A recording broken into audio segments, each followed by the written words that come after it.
अरविंद जी आप आए हो, मैं यही कह रहा था कि पिछले कुछ दिनों में आप लगातार दूसरी बार आए हो।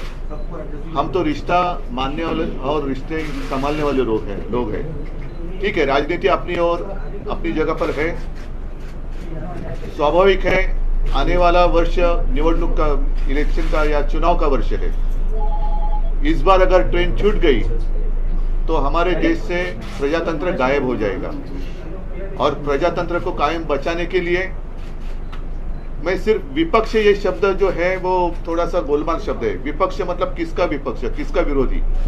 हम तो सारे देश प्रेमी हैं, और देश से जो प्रजातंत्र हटाना चाहते हैं वो प्रजातंत्र के लिए और देश के लिए मैं मानता हूँ आज से उनको विपक्ष या विरोधी बोलना चाहिए। लोकतंत्र विरोधी, लोकतंत्र विरोधी लोगों का मुकाबला करने के लिए और देश को बचाने के लिए हम एक साथ आए हैं, संविधान को बचाने के लिए आए हैं। और जैसा अभी आपने देखा होगा पिछले कुछ दिनों में सर्वोच्च न्यायालय ने 2 निकाल दिए हैं। एक तो शिवसेना के बारे में है और दूसरा दिल्ली के बारे में, दिल्ली के विषय में। प्रजातंत्र में सबसे ज्यादा महत्व जो भी लोक प्रतिनिधि होते हैं उनका होना चाहिए। और आप मतलब अरविंद जी भी है और आप पार्टी भी है, सरकार भी दिल्ली की है। उनके मैं साइड से नहीं कहता कि, लेकिन उनके बारे में जो सर्वोच्च न्यायालय ने एक फैसला दिया है वो एक प्रजातंत्र के लिए आवश्यक था, लेकिन उसके खिलाफ केंद्र सरकार ने काय म्हणे त्याला वटहुकूम, अध्यादेश लाया। तो ये कौन सा जनतंत्र है? ये तो लोगों ने चुने हुए प्रतिनिधि है, अपने लोग हैं, अपना प्रतिनिधि उन्होंने चुना है, तो उनको कुछ अधिकार होने चाहिए कि नहीं होने चाहिए? तो फिर शायद ऐसे भी दिन आ जाएंगे कि राज्य में, स्टेट में इलेक्शन ही नहीं हो जाएंगे, सिर्फ केंद्र में इलेक्शन हो जाएंगे।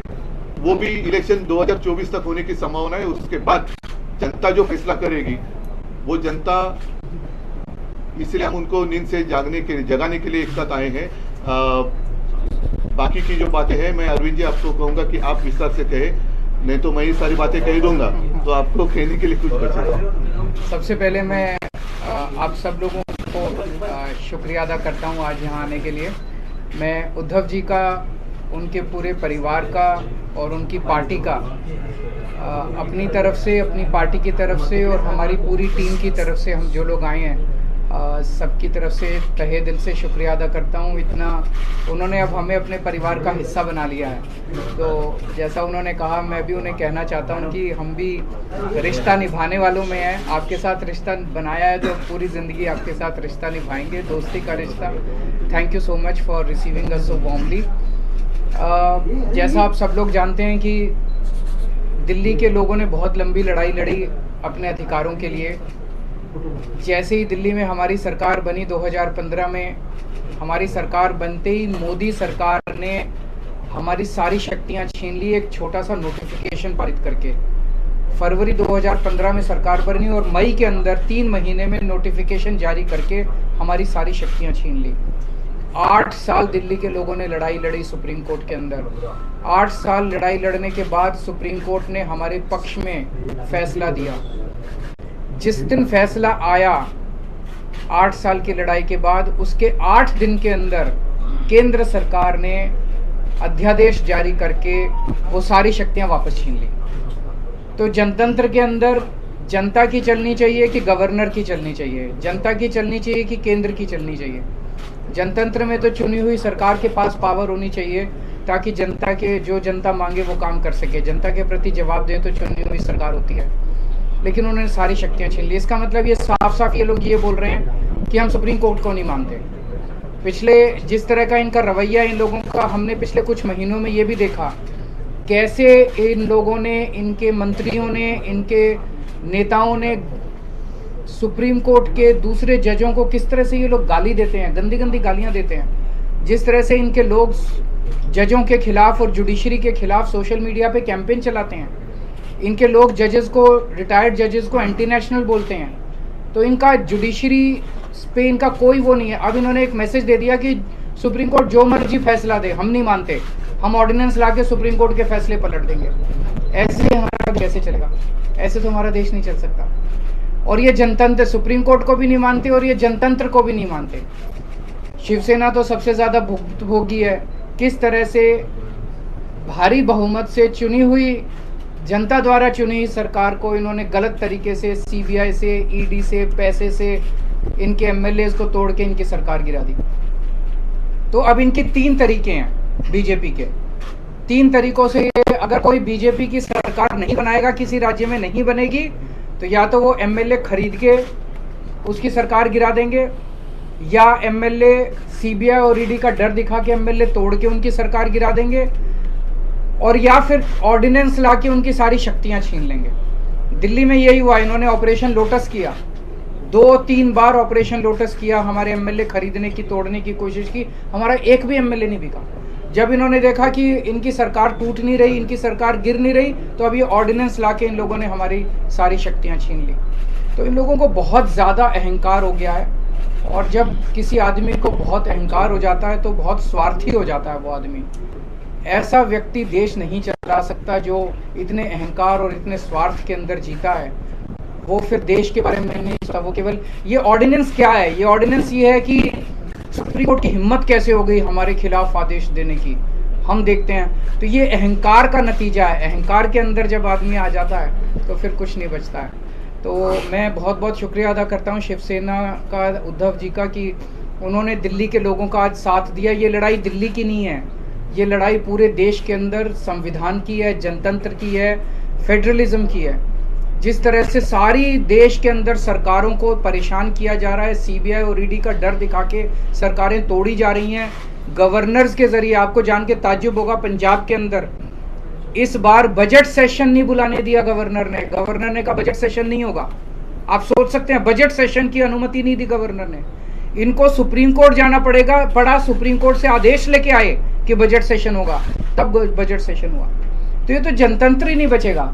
फिर चुनाव क्यों कराते हो? फिर तो एक प्रधानमंत्री और 31 गवर्नर बैठ के अपना देश चला लें।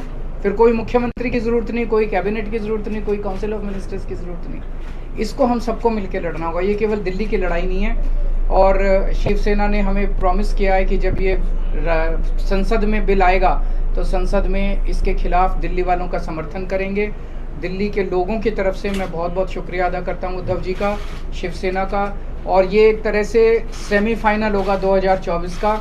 अगर 2000 राज्यसभा के अंदर ये बिल गिर जाता है तो 2024 के अंदर मोदी सरकार दोबारा नहीं आ रही है। मैं भगवान जी से बहुत धन्यवाद उद्धव जी का, उनके सारे एमपी लोकसभा और राज्यसभा के मेरे साथी भी रहे, अरविंद जी, संजय राव जी, और अपनी पार्टी के प्रधान अरविंद केजरीवाल जी, और उद्धव जी ने पहले भी हम मातोश्री में आए थे और यहाँ के हमें घर जैसा माहौल मिलता है, तो उसके लिए मैं बहुत धन्यवाद करता हूँ। इतना मान सम्मान करते हैं।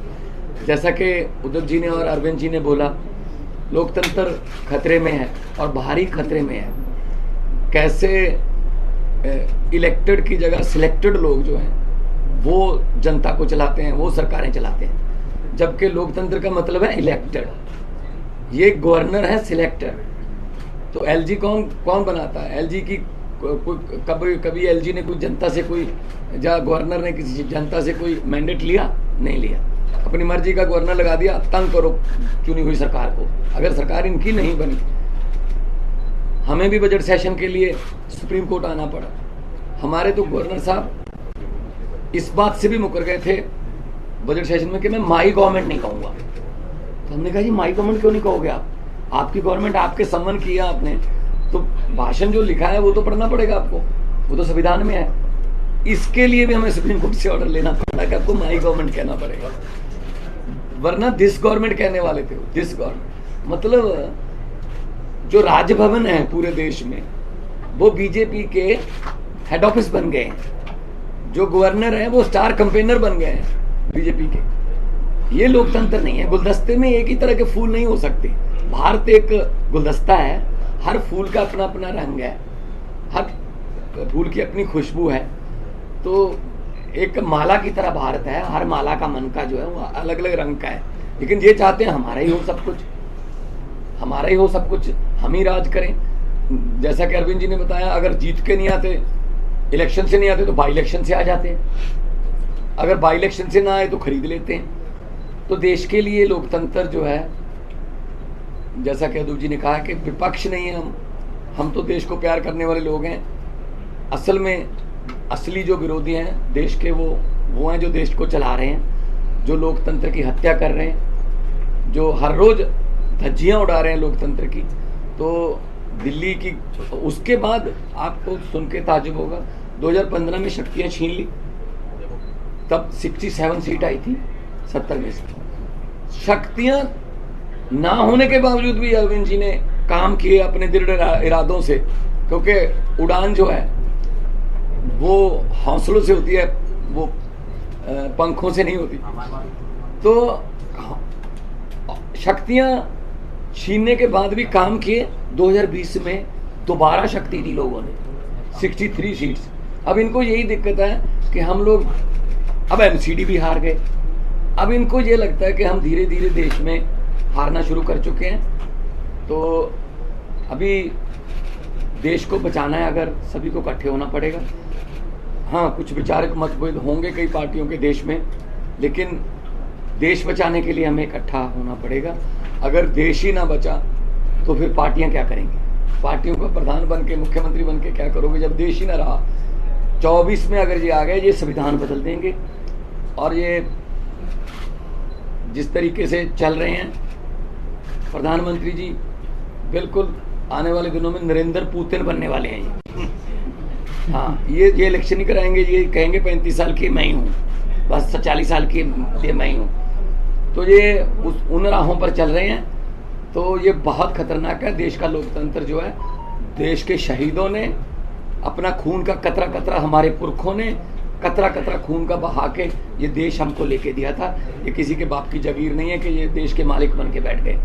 इनकी कोई कुर्बानी, देश को आज़ाद करवाने में इनका कोई योगदान नहीं है, लेकिन जो आज़ादी के परवाने थे उन्होंने देश लेके दिया। और देश को ये किन हाथों में बेच रहे हैं, कैसे हर रोज बैंक बिक रहे हैं, रेल बेच दी, तेल बेच दिया, एयरपोर्ट बेच दिया, सब कुछ बेच दिया।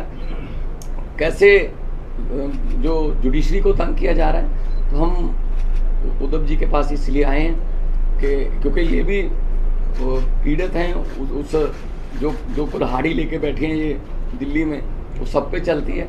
तो इसके लिए हम सबको इकट्ठा होके देश को बचाने वाली पीढ़ियां हमसे सवाल पूछेंगी, जब लोकतंत्र खत्म हो रहा था तो आप क्या कर रहे थे? कम से कम हम जवाब देने के लायक रहेंगे कि हम कोशिश कर रहे थे, हम के बाद इनके विरुद्ध इकट्ठे हो रहे थे। हम लोगों को 140 करोड़ लोगों को ये बात मीडिया के जरिए अपनी अपनी भाषा में समझा रहे थे।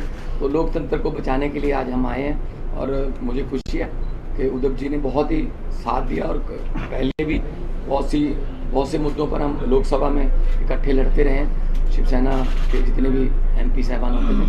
तो मैं इनका बहुत आभार भी व्यक्त करता हूं कि हमें मान सम्मान दिया, और इनको पंजाब आने का न्योता भी देता हूं। आइए दरबार साहब, आइए के वहाँ पे बहुत शांति सुकून वाली जगह, और हम लोग मिलके सब देश को, क्योंकि लंबे सफ़र को मीलों में मत बांटिए, कौम को कबीलों में मत बांटिए, एक बहता दरिया है मेरा भारत देश, इसको नदियों और झीलों में मत बांटिए।